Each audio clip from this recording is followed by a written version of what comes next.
வணக்கம். முக்கிய செய்திகள்.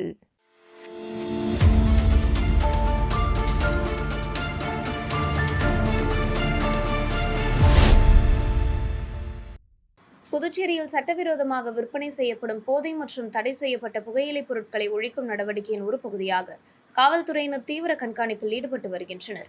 அதன் அடிப்படையில் பத்துக்கண்ணு பகுதியில் வெளியனூர் காவல்துறையினர் வாகன சோதனையில் ஈடுபட்டிருந்தபோது 2 மூட்டைகளுடன் இருசக்கர வாகனத்தில் வந்த ஒருவரை சந்தேகத்தின் பேரில் நிறுத்தி சோதனை செய்தனர். அப்போது ரூபாய் 40,000 மதிப்புள்ள 15 கிலோ தடை செய்யப்பட்ட புகையிலைப் பொருட்கள் இருந்தது கண்டுபிடிக்கப்பட்டது. விசாரணையில் அவற்றை பெங்களூரிலிருந்து ரயில் மூலம் விழுப்புரத்திற்கு கொண்டு வந்து பின்னர் புதுச்சேரி மற்றும் தமிழகத்தின் பல்வேறு பகுதிகளில் உள்ள கடைகளுக்கு விற்பனை செய்வதற்காக எடுத்து சென்றது தெரியவந்தது. இதையடுத்து புகையிலைப் பொருட்கள் பறிமுதல் செய்யப்பட்டு சம்பந்தப்பட்ட நபர் காவல் நிலையத்திற்கு அழைத்து வரப்பட்டு விசாரணை நடத்தப்பட்டது. அதில் அவர் சென்னை சவுகார்பேட்டை சேர்ந்த மம்தாஜின் மகன் தினேஷ் என்பதும் இதுபோன்று தடை செய்யப்பட்ட பொருட்களை பெங்களூரிலிருந்து கொண்டு வந்து சட்டவிரோதமாக விற்பனை செய்து வந்ததும் தெரியவந்தது. இதனைத் தொடர்ந்து சட்டம் ஒழுங்கு மேற்கு காவல் கண்காணிப்பாளர் சுப்பிரமணியன் உத்தரவின் பேரில் வெளியனூர் காவல் நிலைய ஆய்வாளர் கலைசெல்வன் மேற்பார்வையிலும் உதவி ஆய்வாளர் திருமுருகன் தலைமையிலும் தினேஷ் மீது வழக்கு பதிவு செய்யப்பட்டது. பின்னர் அவர் நீதிமன்றத்தில் ஆஜர்படுத்தப்பட்டு காலாப்பட்டு மத்திய சிறையில் அடைத்தனர்.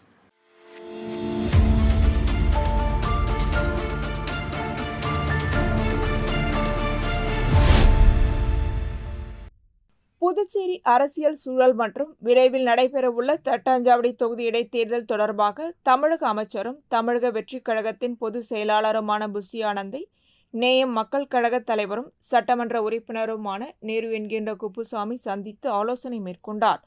இச்சந்திப்பில் தமிழக வெற்றிக் கழகத்தின் புதுச்சேரி பொறுப்பாளர்களான சுவாமிநாதன், அசானா மற்றும் தனவேல் ஆகியோரும் கலந்து கொண்டனர்.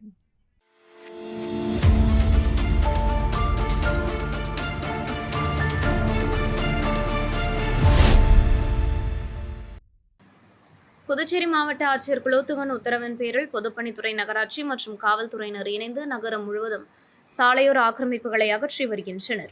அதன் ஒரு பகுதியாக கிழக்கு கடற்கரை சாலையில் மடுவுப்பேட் சந்திப்பு முதல் சிவாஜி சிலை சதுக்கம் வரை ஆக்கிரமிப்புகள் அகற்றப்பட்டன.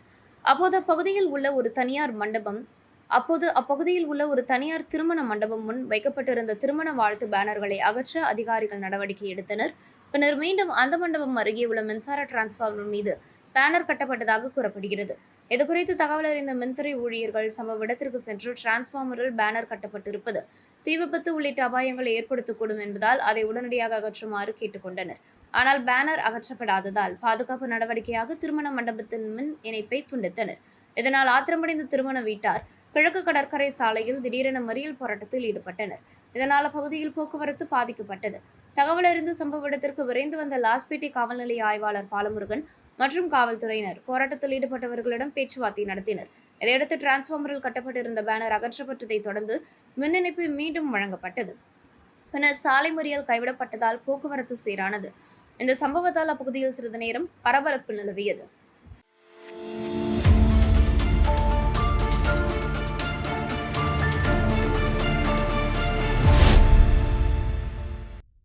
புதுச்சேரி திருபுவனை தொகுதிக்குட்பட்ட மதகடிப்பட்டுப்பாளையம் அரசு உயர்நிலைப் பள்ளி மற்றும் திருபுவனை அரசு உயர்நிலைப் பள்ளிகளில் மாணவர்களுக்கான இலவச பாடப்புத்தகங்கள் வழங்கும் நிகழ்ச்சி நடைபெற்றது. நிகழ்ச்சியில் திருபுவனை தொகுதி சட்டமன்ற உறுப்பினர் சாய்ஜே சரவணகுமார் கலந்து கொண்டு தலைமை தாங்கி மாணவர்களிடையே சிறப்புரையாற்றினார். தொடர்ந்து 1ஆம் வகுப்பு முதல் 10ஆம் வகுப்பு வரை பயிலும் மாணவ மாணவியர்களுக்கு இலவச பாடப்புத்தகங்களை வழங்கினார். அப்பொழுது பேசிய அவர், புதிய கல்வியாண்டில் மாணவர்கள் கல்வியில் சிறந்து விளங்குவதுடன் ஒழுக்கம், தூய்மை மற்றும் நற்பண்புகளிலும் முன்னுதாரணமாக திகழ வேண்டும் என அறிவுறுத்தினார். மேலும் கல்வியே மாணவர்களின் எதிர்கால முன்னேற்றத்திற்கு அடித்தளமாக அமையும் என்பதால் முழு கவனத்துடன் கல்வியில் ஈடுபட வேண்டும் என்றும் வலியுறுத்தினார். முன்னதாக பள்ளி தலைமை ஆசிரியர் அனைவரையும் வரவேற்றார். நிகழ்ச்சிக்கான ஏற்பாடுகளை பள்ளி ஆசிரியர்கள் மற்றும் மாணவர்கள் செய்திருந்தனர்.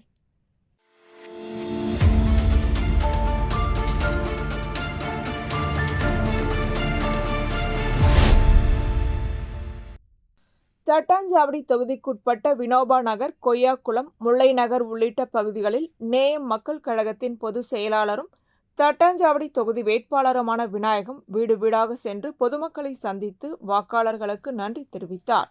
இந்நிகழ்வில் வசந்தி, நேரு மற்றும் கழக நிர்வாகிகள், தொண்டர்கள் உடனிருந்தனர். அப்பொழுது அப்பகுதி மக்கள் கடந்த 15 ஆண்டுகளாக தங்கள் பகுதியில் சாலை, குடிநீர், கழிவுநீர் வடிகால் உள்ளிட்ட அடிப்படை வசதிகள் போதிய அளவில் இல்லாததால் பல்வேறு சிரமங்களை சந்தித்து வருவதாக தெரிவித்தனர். மேலும் தேர்தலில் வெற்றி பெற்றால் தங்கள் பகுதிகளின் அடிப்படை தேவைகளை நிறைவேற்ற நடவடிக்கை எடுக்க வேண்டும் என கோரிக்கை வைத்தனர். இதற்கு பதிலளித்த விநாயகம், தற்போது தன்னால் இயன்ற உதவிகளை செய்து வருவதாகவும், மக்கள் ஆதரவுடன் பொறுப்புக்கு வந்தவுடன் தொகுதியின் அனைத்து அடிப்படை பிரச்சினைகளுக்கும் முன்னுரிமை அளித்து தீர்வு காண நடவடிக்கை மேற்கொள்வேன் என்றும் உறுதியளித்தார். நிகழ்ச்சியில் கழக நிர்வாகிகள், உறுப்பினர்கள் மற்றும் தொண்டர்கள் கலந்து கொண்டனர்.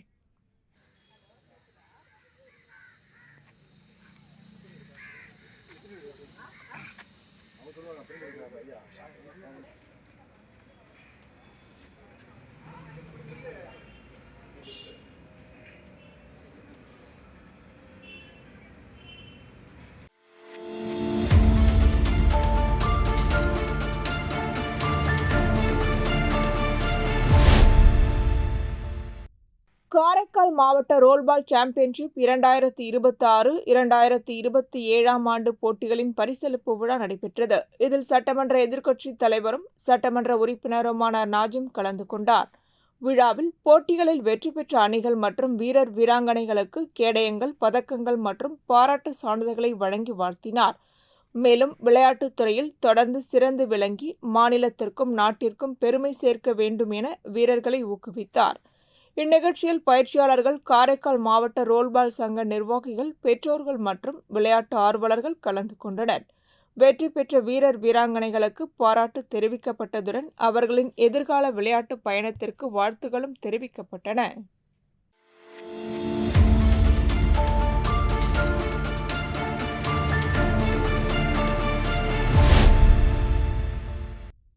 புதுச்சேரி முதலியார்பேட்டை பகுதியில் உள்ள அன்னை சிவகாமி அரசு பெண்கள் மேல்நிலைப் பள்ளியில் 2025-26 கல்வியாண்டிற்கான CBSE 10 மற்றும் 12ஆம் வகுப்பு பொதுத் தேர்வில் முதல் 3 இடங்களை பிடித்த மாணவிகளுக்கு பாராட்டு விழா நடைபெற்றது. விழாவிற்கு பள்ளி முதல்வரும் புதுவை மாநில கல்வித்துறையின் சமக்ர சிக்ஷா திட்ட மாநில இயக்குநருமான எழில் கல்பனா தலைமை தாங்கி மாணவிகளை வாழ்த்தினார். Rotary Club of Puducherry Marina வட்டம் 5 சார்பில் துணை ஆளுநர் கந்தன், தலைவர் சரவணன், பொருளாளர் யுவராஜ் மற்றும் உறுப்பினர்கள் கலந்து கொண்டு தேர்ச்சி பெற்ற மாணவிகளுக்கு சால்வை அணிவித்து பரிசுகள் வழங்கினர். 12ஆம் வகுப்பில் ரக்ஷிதா, சம்யுக்ஷா, தர்ஷினி ஆகியோரும், 10ஆம் வகுப்பில் ஜனனி, லத்திகா, தேவி, லோக்ஷனா ஆகியோரும் முதல் 3 இடங்களை பெற்றனர். மேலும் தமிழ் பாடத்தில் 100 மதிப்பெண் பெற்ற சிவகலை, திவ்யதர்ஷினி மற்றும் மனையியல் பாடத்தில் 98 மதிப்பெண்கள் பெற்று மாநில அளவில் 2ஆம் இடம் பெற்ற முகிலரசி உள்ளிட்ட மாணவிகளும் பாராட்டப்பட்டனர். தாவரவியல் விரிவுரையாளர் அன்புமொழி வரவேற்றார். பள்ளி முதல்வர் 11ஆம் வகுப்பு மாணவிகளுக்கு பாட புத்தகங்களை வழங்கினார். தமிழ் விரிவுரையாளர் கௌரி நிகழ்ச்சியை தொகுத்து வழங்கினார். மனையியல் விரிவுரையாளர் தேவகுமாரி நன்றி கூறினார். நிகழ்ச்சிக்கான ஏற்பாடுகளை பொறுப்பாசிரியர் காயத்ரி செய்திருந்தார். ஆசிரியர்கள், மாணவிகள் மற்றும் அலுவலக ஊழியர்கள் கலந்து கொண்டனர்.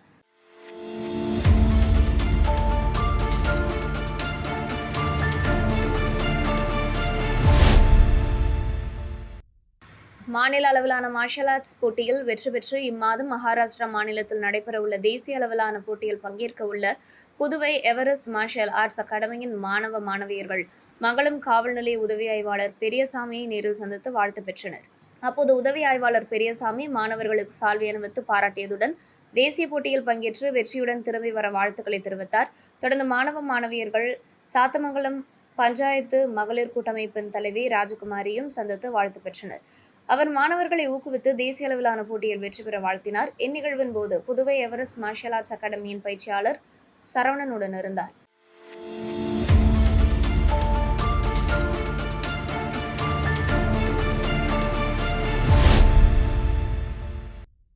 வில்லியனூர் போக்குவரத்து பிரிவை சேர்ந்த உதவி சப் இன்ஸ்பெக்டர் மோகன், காவலர் ரஞ்சித் மற்றும் ஹோம்கார்டு புஷ்பராஜ் ஆகியோர் மதகடிப்பட்டு 4 முனை சந்திப்பில் போக்குவரத்து நெரிசலை ஒழுங்குபடுத்தும் பணியில் ஈடுபட்டிருந்தனர். அப்பொழுது 3 பேர் பயணித்த பல்சர் மோட்டார் சைக்கிள் அதிவேகமாக சென்று எதிரே வந்த மற்றொரு மோட்டார் சைக்கிள் மீது மோதியது. விபத்தில் கீழே விழுந்தவர்களை காவல்துறையினர் மீட்டு பாதுகாப்பான இடத்தில் அமர வைத்து விசாரணை மேற்கொண்டனர். இதில் பல்சர் மோட்டார் சைக்கிளில் வந்த 3வரும் மது போதையில் இருந்ததாக கூறப்படுகிறது. இதனையடுத்து அவர்கள் மது அருந்தி இருந்தார்களா என்பதை பரிசோதனை செய்ய காவல்துறையினர் மூச்சு பரிசோதனை கருவி மூலம் சோதனை நடத்த முயன்றனர். அப்பொழுது ஆத்திரமடைந்த 3வரும் காவல்துறையினரிடம் தகராறு செய்து தரக்குறைவாக பேசியதுடன் அவர்களின் சட்டைப்பையை பிடித்து இழுத்து தாக்கியதாக கூறப்படுகிறது. இதனை கண்ட அப்பகுதி பொதுமக்கள் மற்றும் வியாபாரிகள் தலையிட்டு காவல்துறையினரை மீட்டு தாக்குதலில் ஈடுபட்டவர்களை பிடித்து வைத்தனர். இதுகுறித்து உதவி சப் இன்ஸ்பெக்டர் மோகன் அளித்த புகாரின் பேரில் ராஜேஷ் தலைமையிலான காவல்துறையினர் வழக்கு பதிவு செய்து விசாரணை நடத்தினர். விசாரணையில் விழுப்புரம் மாவட்டம் வளவனூர் அருகே இளங்காடு ரெட்டியார் வீதியைச் சேர்ந்த சரத்குமார் மற்றும் மதியழகன் ஆகியோர் கைது செய்யப்பட்டனர். இவர்கள் அரசு ஊழியர்களை பணி செய்ய விடாமல் தடுத்தல், தகராறு செய்தல் மற்றும் தாக்குதல் நடத்துதல் உள்ளிட்ட பிரிவுகளின் கீழ் கைது செய்யப்பட்டதாக காவல்துறையினர் தெரிவித்தனர். இந்த வழக்கில் தொடர்புடைய இளங்கோ என்பவர் தலைமறைவாக உள்ள நிலையில் அவரை காவல்துறையினர் தீவிரமாக தேடி வருகின்றனர். இச்சம்பவம் மதகடிப்பட்டு பகுதியில் பரபரப்பை ஏற்படுத்தியுள்ளது.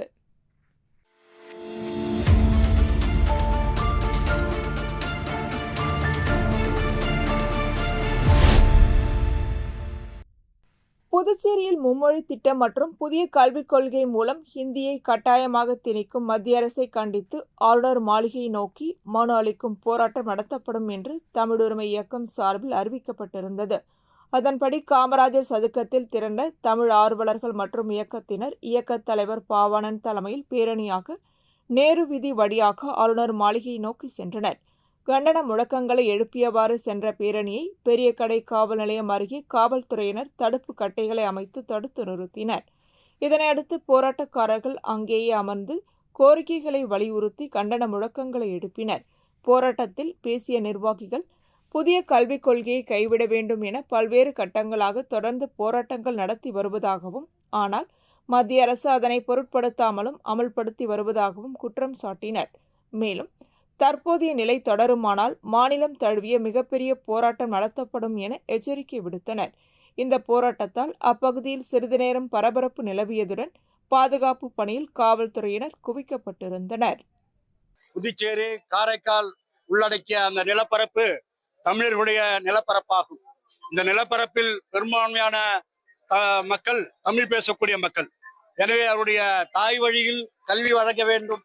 அந்த தாய்மொழியில் இங்கே கல்வி மட்டுமல்ல, ஆட்சி மொழி, அதிகார மொழி, வழக்கு மொழி எனவே அனைத்தும் தமிழில் இருக்க வேண்டும் என்பதுதான் 1964 இருந்து பாரதிதாசன் காலத்திலிருந்து இருக்கக்கூடிய கோரிக்கையாகும்.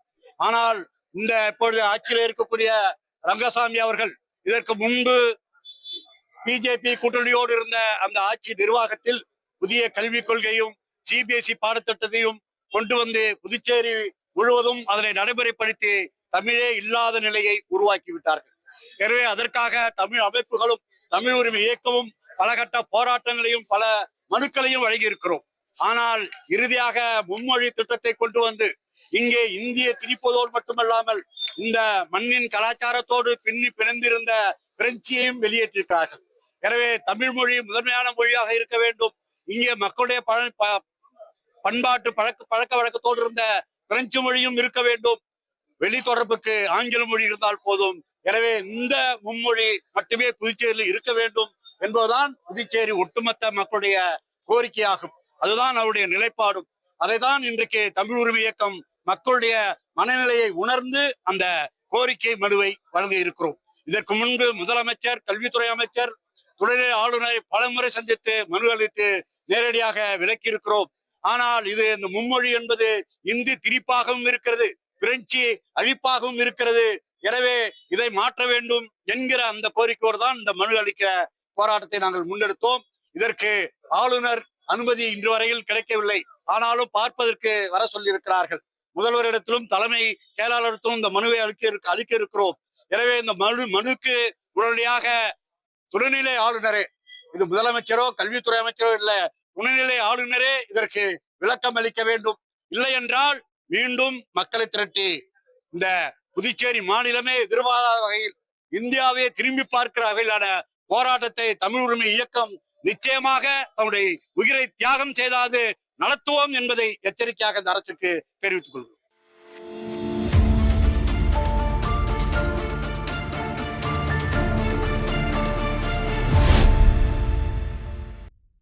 அகில இந்திய காங்கிரஸ் கமிட்டியின் செயலாளரும் தமிழ்நாடு மற்றும் புதுச்சேரி மாநிலங்களுக்கான காங்கிரஸ் கட்சியின் பொறுப்பாளருமான சூரஜ் ஹெக்டே மறைவையொட்டி புதுச்சேரி காங்கிரஸ் கட்சி அலுவலகத்தில் அஞ்சலி நிகழ்ச்சி நடைபெற்றது. புதுச்சேரி மகிழா காங்கிரசின் முன்னாள் தலைவி பஞ்சகாந்தி தலைமையில் நடைபெற்ற நிகழ்ச்சியில் சூரஜ் ஹெக்டே அவர்களின் திருவுருவப் படத்திற்கு மலர் மாலை அணிவித்து கட்சி நிர்வாகிகள் மற்றும் தொண்டர்கள் மலர் தூவி கண்ணீர் அஞ்சலி செலுத்தினர்.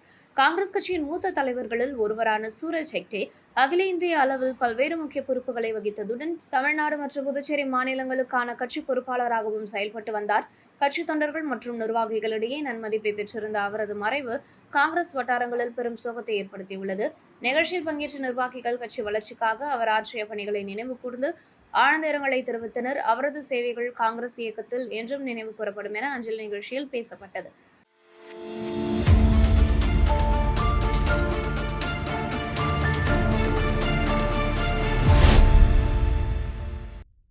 காரைக்கால் திருநள்ளாறு அருகே செல்லூர் கிராமத்தில் அமைந்துள்ள அருட்சக்தி மாரியம்மன் ஆலயம் ஆண்டு திருவிழாவையொட்டி தீமிதி உற்சவம் நடைபெற்றது.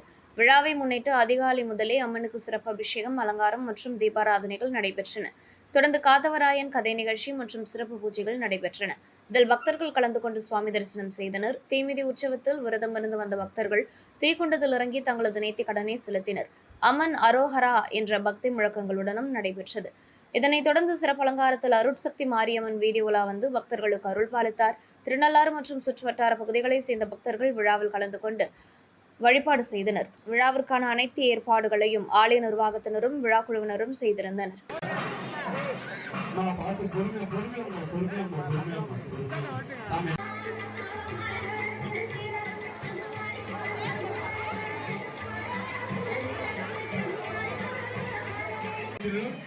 சீரும் சிறப்பாக நடைபெற்று வருகிறது. சரியாக உண்மையில் வண்ண வண்ண மின்விளக்கால் அலங்கரிக்கப்பட்ட அம்மாள் வீதி உலா வர இருப்பதால் மற்றபடி அனைவரும் அவரது வீட்டில் அச்சிட்ட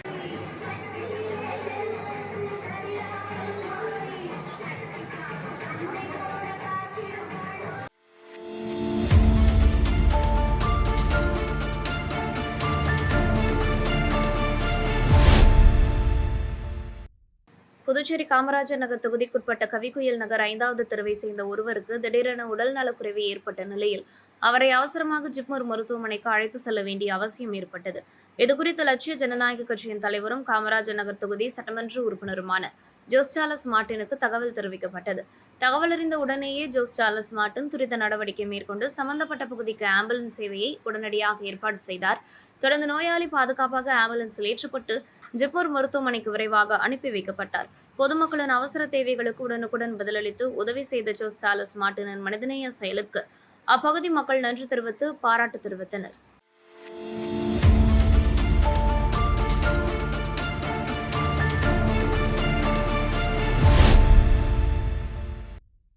புதுச்சேரி வில்லியனூர் ரயில்வே நிலையம் அருகே வில்லியனூர், பெரம்பை மற்றும் புதுச்சேரி, விழுப்புரம், வானூர், கோரிமேடு, ஆரோவில் உள்ளிட்ட பகுதிகளுக்கு செல்லும் முக்கிய சாலையில் சுமார் 20 நாட்களுக்கு முன்பு ரயில்வே தண்டவாள பராமரிப்பு பணிகள் மேற்கொள்ளப்பட்டன.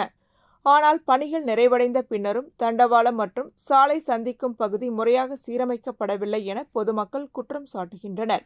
இதன் காரணமாக தினம்தோறும் அந்த வழியாக செல்லும் 2 சக்கர மற்றும் 4 சக்கர வாகன ஓட்டிகள் கடும் சிரமத்தை எதிர்கொண்டு வருகின்றனர்.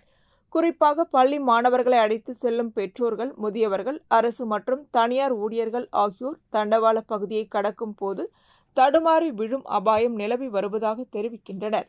மேலும் சாலை சமநிலையின்றி இருப்பதால் வாகனங்கள் ஒன்றுடன் ஒன்று மோதும் சூழலும் ஏற்படுவதாக கூறப்படுகிறது. இச்சாலை வழியாக தினசரி அதிக அளவிலான வாகனங்கள் இயக்கப்படுவதால் தண்டவாள பகுதியை கடக்கும் நேரங்களில் கடுமையான போக்குவரத்து நெரிசலும் உருவாகி வருகிறது. இதனால் வாகன ஓட்டிகள் அச்சத்துடனும் மிகுந்த கவனத்துடனும் பயணிக்க வேண்டிய நிலை ஏற்பட்டுள்ளது.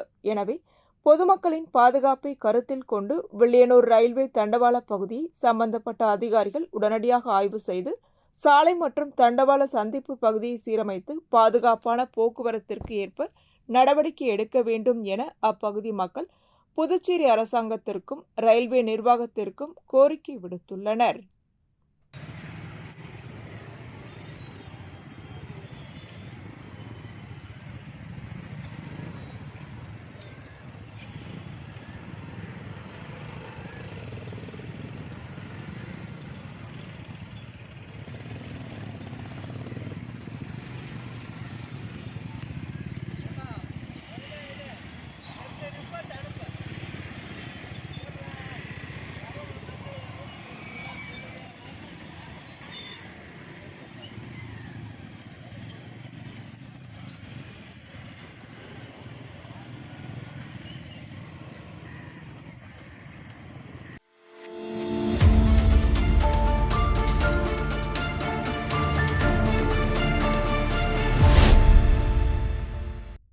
திண்டிவனம் அடுத்த பெரியதச்சூர் கிராமத்தில் அமைந்துள்ள ஸ்ரீ அகத்தீஸ்வரர் சிவாலயம் வளாகத்தில் எழுந்தருளியுள்ள ஸ்ரீ பிரத்யங்கரா தேவி சன்னதியில் வைகாசி மாத தேய்பிரை அஷ்டமியை முன்னிட்டு சிறப்பு நிகும்பலா ஹோமம் மற்றும் வழிபாடுகள் நடைபெற்றன.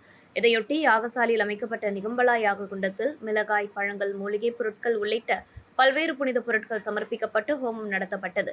தொடர்ந்து உற்சவமூர்த்தி கோவில் உட்பிரகாரத்தில் வலம் வரும் நிகழ்ச்சியும் நடைபெற்றது. பின்னர் யாகசாலையில் வைக்கப்பட்டிருந்த கலச நீர், பால், சந்தனம் உள்ளிட்ட பொருட்களால் மூலவருக்கு சிறப்பு அபிஷேகம் செய்யப்பட்டது. அதனைத் தொடர்ந்து வண்ண மலர்களால் அலங்கரிக்கப்பட்ட ஸ்ரீ பிரத்யங்கரா தேவிக்கு பஞ்சமுக தீபாராதனை காண்பிக்கப்பட்டது. இந்த வழிபாட்டில் கலந்து கொண்ட பக்தர்கள் தேய்பிரை அஷ்டமி மற்றும் அமாவாசை நாட்களில் சக்தி வழிபாடு செய்வது சிறப்பான பலன்களை தரும் என்றும், பிரத்யங்கரா தேவி பக்தியுடன் வழிபட்டால் வாழ்க்கையில் உள்ள தடைகளை நீக்கி மன அமைதியும் முன்னேற்றமும் கிடைக்கும் என்ற நம்பிக்கையுடன் தரிசனம் செய்தனர். விழாவில் சுற்றுவட்டார பகுதிகளை சேர்ந்த பக்தர்கள் கலந்து கொண்டு சுவாமி தரிசனம் செய்து அருள் பெற்றனர்.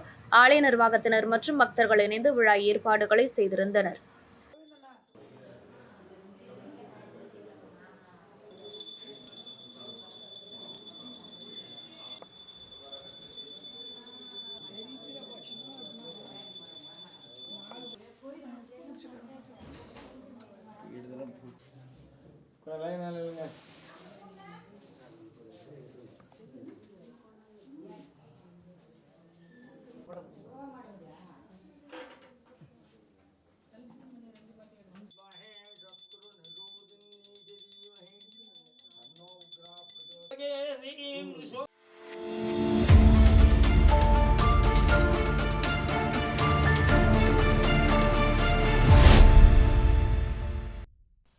புதுச்சேரி கம்பன் கலையரங்கத்தில் வசந்த வர்ஷினி கலைக்கூடத்தின் அரங்கேற்ற நிகழ்ச்சி நடைபெற்றது. இந்நிகழ்ச்சியில் கலைமாமணி மற்றும் முன்னாள் பாரதியார் பல்கலைக்கழக முதல்வர் லூர்து சாந்தி, எழிலர் கலைக்கூட நடன ஆசிரியர் கலைமாமணி சுமதி சுந்தர், மகளிர் ஆணைய தலைவர் நாகஜோதி ஆகியோர் கலந்து கொண்டனர்.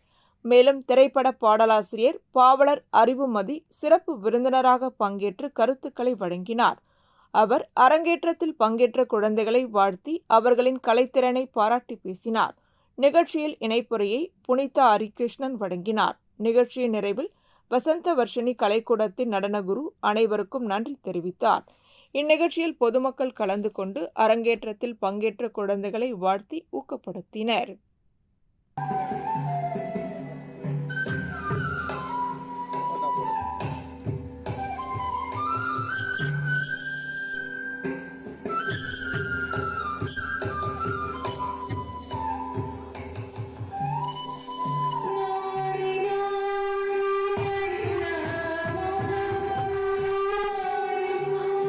இத்துடன் செய்திகள் நிறைவடைகின்றன. வணக்கம்.